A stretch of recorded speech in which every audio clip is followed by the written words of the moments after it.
today we are going to take a look at this absolute damage control coming from Barack Obama. So I saw Tim Pool make a response to this, and I didn't agree with it at all. I think he missed the underlying issue with this article. Tim agreed with it. Tim was like, oh, the Democrats are going too far left, Obama's right. So I want to respond to this article myself. Obama says average American doesn't want to tear down the system.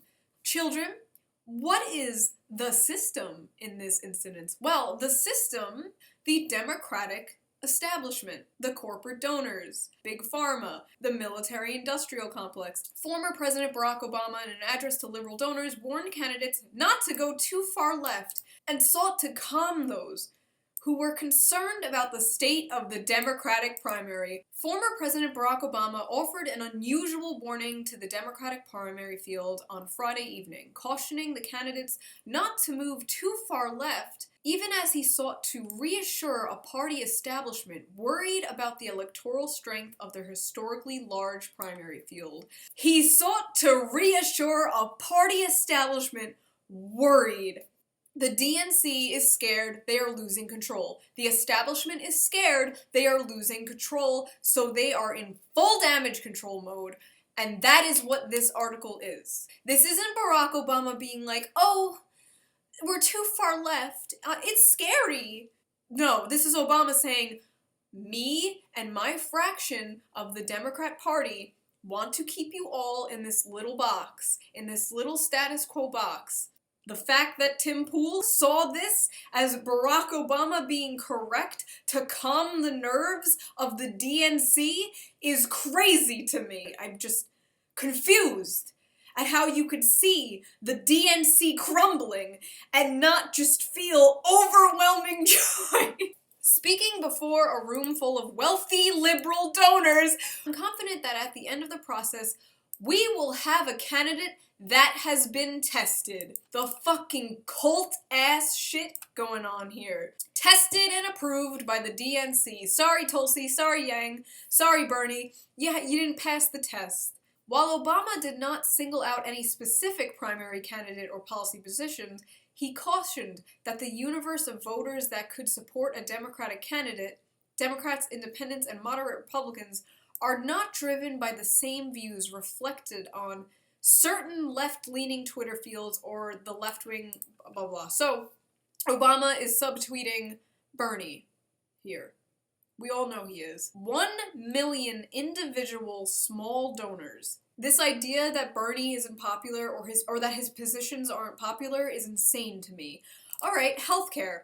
I guess he's talking about universal healthcare here. About 75% of people support universal healthcare. About 50-something Republicans support it too.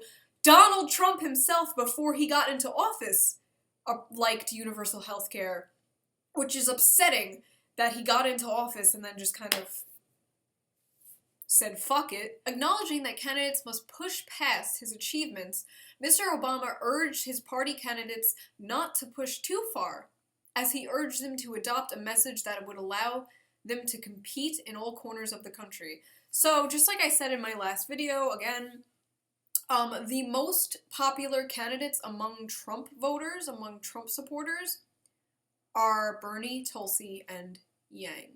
You can argue Yang and Tulsi are less far left than Bernie, but they're more left than most of the candidates running. I see a lot of people confusing far left with, like, wacky, crazy, dumb people like Kamala and Biden, and moderate with, like, calm, cool people with good policies, but that's not what it is. When it comes to policy, Bernie, Tulsi, Yang, and Warren are more far left than most of the people in the race, and Biden, Kamala, Klobuchar are the moderates. People get this mixed up all the time. Just like when people call themselves centrists, just because they think both sides are dumb. But I'm not a centrist, and I think both sides are dumb. It's the same energy. It's like, and moderate centrist doesn't really mean cool, calm, and collected. And far left doesn't mean crazy SJW identity politics. Tulsi and Yang always get confused for like, oh, they're the more moderate Democrats. No, they're not. Yang is pushing for UBI. That is not at all moderate. That's not a moderate position. You could even say that it's more extreme than Bernie's, because Bernie's policies are already intact in places all across the world. Bernie can walk into most European countries, could walk into fucking Denmark, Norway, all these places, and he's a fucking centrist. Tulsi speaks in a non-partisan language, and that's why I love her. She brings everyone together. But her policies are left-wing. But yeah, this is basically Obama saying, don't vote for a non-establishment candidate, okay? They're too far left, they're crazy. But then you look at polls of Trump voters, the most far-left candidates are the most popular. They're popular on the internet, they're popular with young people. Establishment-aligned Democrats, top donors, and some strategists have expressed fears that the party lacks a strong enough candidate to defeat Donald Trump. This article falls perfectly with my last video I did about the DNC's damage control.